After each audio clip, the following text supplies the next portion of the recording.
વિદ્યાર્થી મિત્રો, આજે આપણે ધોરણ 11 દ્વિતીય ભાષા ગુજરાતી એમાં એકમ નંબર 2 એના વિશે આજે ચર્ચા કરીશું.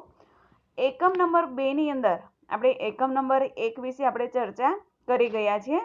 હવે 2 એની અંદર આવે છે સમાનાર્થી, વિરુદ્ધાર્થી અને જોડણી. સમાનાર્થી શબ્દ આપણે જ્યારે કોઈ પણ લેસન આપણે જ્યારે જોઈએ છીએ ત્યારે એની અંદર શબ્દાર્થ આપેલા હોય છે. શબ્દાર્થ એટલે કે શબ્દનો અર્થ આપેલો હોય છે.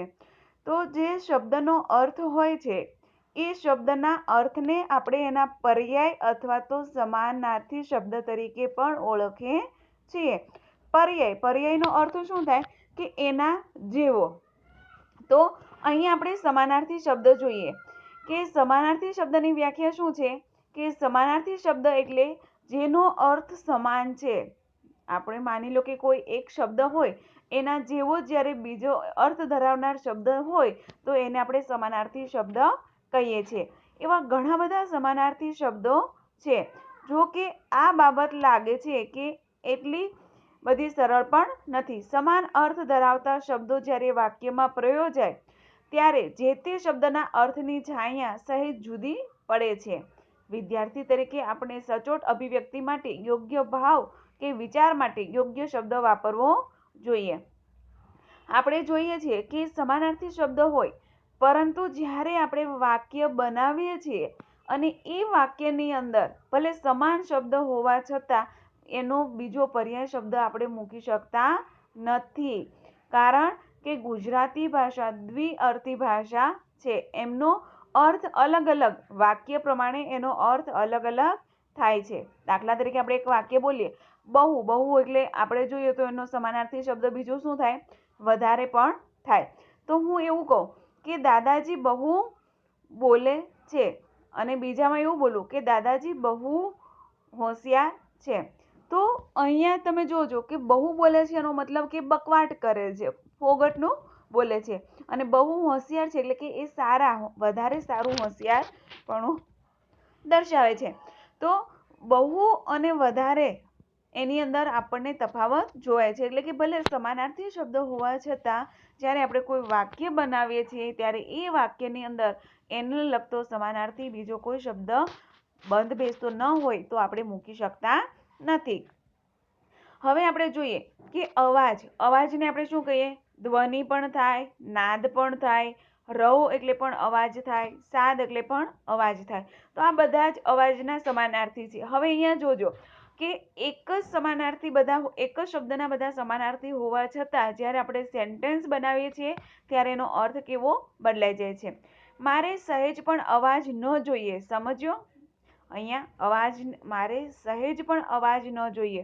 સહેજ એટલે કે થોડોક પણ મારે અવાજ ન જોઈએ એટલે કે મારે એકદમ શાંતિ જોઈએ. હવે હું એવું બોલું કે મારે સહેજ પણ ધ્વનિ ન જોઈએ અથવા તો મારે સહેજ પણ નાદ ન જોઈએ તો વાક્ય કેવું બનશે? યોગ્ય લાગશે ખરા? ના લાગે. એટલે કે જે શબ્દનો યોગ્ય ઉપયોગ થતો હોય એ જ શબ્દ આપણે વાક્યની અંદર પ્રયોગ કરી શકીએ છીએ. અહીંયા બીજું સેન્ટેન્સ પણ આપેલું છે. અહીંયા કહે છે કે મારે સાદ પાડીને દીકરો બોલાવ્યો. માએ સાદ પાડીને દીકરાને બોલાવ્યો. સાદના સમાનાર્થી શું છે? અવાજ પણ છે અને ધ્વનિ પણ છે. તો માએ ધ્વનિ પાડીને દીકરાને બોલાવ્યું એવું કહી શકાય? ધ્વનિ તો કોઈ છોકરાનું નામ પણ હોઈ શકે. તો અહીંયા આપણે ધ્વનિનો પણ ઉપયોગ કરી શકીએ નહીં. અથવા તો અવાજ પાડીને દીકરાને બોલાવ્યું એવું પણ વાક્ય બંધ બેસતું નથી. તો અહીંયા કહેવાનો ભાવાર્થ એ છે કે કોઈ પણ શબ્દ હોય એના સમાનાર્થી ઘણા બધા થતા હોય, એના પર્યાયવાચી શબ્દ ઘણા બધા હોય, પરંતુ દરેક જગ્યાએ એમના પર્યાયવાચી શબ્દનો આપણે વાક્યની અંદર ઉપયોગ કરી શકતા નથી.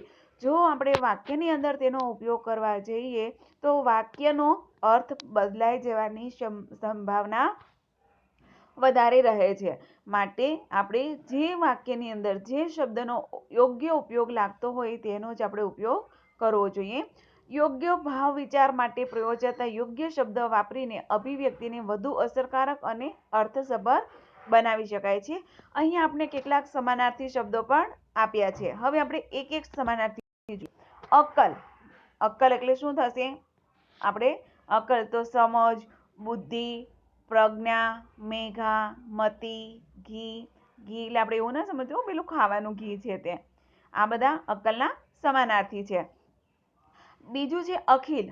અખિલ એટલે અખિલ કોઈ વ્યક્તિનું નામ પણ હોય, પરંતુ અહીંયા અખિલ એટલે હું એમ કહું કે માએ અખિલ બ્રહ્માંડ જોયું, તો અહીંયા અખિલ બ્રહ્માંડ, તો અખિલ એટલે સમસ્ત પણ થાય, આખું બ્રહ્માંડ જોયું એવું પણ થાય. અને માએ અખિલ, અખિલ એટલે કોઈ વ્યક્તિનું નામ છે, તો અખિલ બ્રહ્માંડ જોયું એટલે વ્યક્તિનું નામનું બ્રહ્માંડ જોયું એવું તો ના બંધાઈ શકે. કેમ કે અહીંયા એમનો વાક્ય પ્રમાણે અર્થ એમનો અલગ બદલાઈ જાય છે. તો અહીંયા આપણે અખિલના સમાનાર્થી જોઈએ. અખિલ એટલે આખું, અખંડ, બધું, સકળ, સમસ્ત, સમગ્ર. અનલ, અનલ એટલે શું થશે? આગ, અગ્નિ, પાવક, હુતાશન, વહન અને વૈશાયન. હું તમને અહીંયા જેટલા ટીક માર્ક કરીને આપું છું એટલા જ તમારે તમારી નોટબુકની અંદર લખવાના છે. અતિથિ, અતિથિ એટલે મહેમાન, અભાગત અને પરોણો પણ થાય. અમૃત એટલે કે અમી, પિયુષ અને સુધા. હવે બીજું આપણે જોઈએ છે અલંકાર. અલંકાર તમારે તમારી નોટબુકમાં લખવાનું છે. અલંકાર એટલે ઘરેણું થાય, આભૂષણ થાય, આભરણ થાય અને દાગીનો પણ થાય. પછી આશા. આશા એટલે શું થાય? ઈચ્છા, કામના, અભિલાષા, આકાંક્ષા, સ્પૃહા. ઈશ્વર. ઈશ્વર એટલે કે ઈશ્વર, પરમેશ્વર, જગત્રાતા, વિભુ, હરિ અને અંતર્યામી. કમળ. કમળના ઘણા બધા નામ છે. કમળ એટલે કે પંકજ, અરવિંદ, અંબુજ, પદ્મ, રાજીવ, વારિજ અને સરોજ. ઘોડો. તો ઘોડો એટલે કે અશ્વ, હય, તુરંગ, વાજી અને સૈંધવ. પછી છે જગત. ચંદ્ર. ચંદ્રના પણ આપણે નામ જોઈએ. ઇન્દુ, ચાંદો, નિશાકર, શશી, સોમ, સુધાકર અને હિમાંશુ. તો વિદ્યાર્થી મિત્રો, અહીંયા પણ જેટલા નામ તમને આપેલા છે એટલા નામને આપણે નોટબુકની અંદર લખવાના છે અને સમજૂતી પણ આપણે લખવાની છે. તો અહીંયા આપણે સમાનાર્થી શબ્દ વિશેની સમજૂતી મેળવી છે. હવે અહીંયા પણ ઘણા બધા નામ છે, પરંતુ આમાંથી આપણે થોડાક જ નામને લખીશું. પત્ની. પત્નીને આપણે કહીશું શું કહેવાશે? પત્ની એટલે કે પત્ની એટલે કે ભાર્યા. પત્નીના જે નામ છે પત્ની એટલે કે ભાર્યા, શ્રીમતી, દ્વારા, પ્રિયા, અર્ધાંગના, વધુ અને વલ્લભા. પછી પૃથ્વી. પૃથ્વી એટલે કે ધરા, અવની, ધરતી, ક્ષિતિજ, વસુધા, વિશ્વંભરા વગેરે. પછી સાગર. સાગર એટલે કે સમુદ્ર, દરિયો, રત્નાકર, ઉદધી, અણવ, જલ્દી અને સીધું. તો અહીંયા પણ આપણે કેટલાક નામ આપેલા છે એ નામને આપણે આપણી નોટબુકની અંદર લખવાના ફરજિયાત છે. હવે જ્યારે આપણે મળીશું ત્યારે આપણે વિરુદ્ધાર્થી શબ્દ વિશેની ચર્ચા કરીશું. તો વિદ્યાર્થી મિત્રો, અહીંયા આપણે જે સમાનાર્થી શબ્દની જે વ્યાખ્યા અને એને લગતી જે સમજૂતી જે છે એ લખ્યા પછી જેટલા પણ મેં ટીક માર્ક કર્યા છે એટલા જ શબ્દોને તમારી નોટબુકની અંદર લખવાના છે. Okay, by.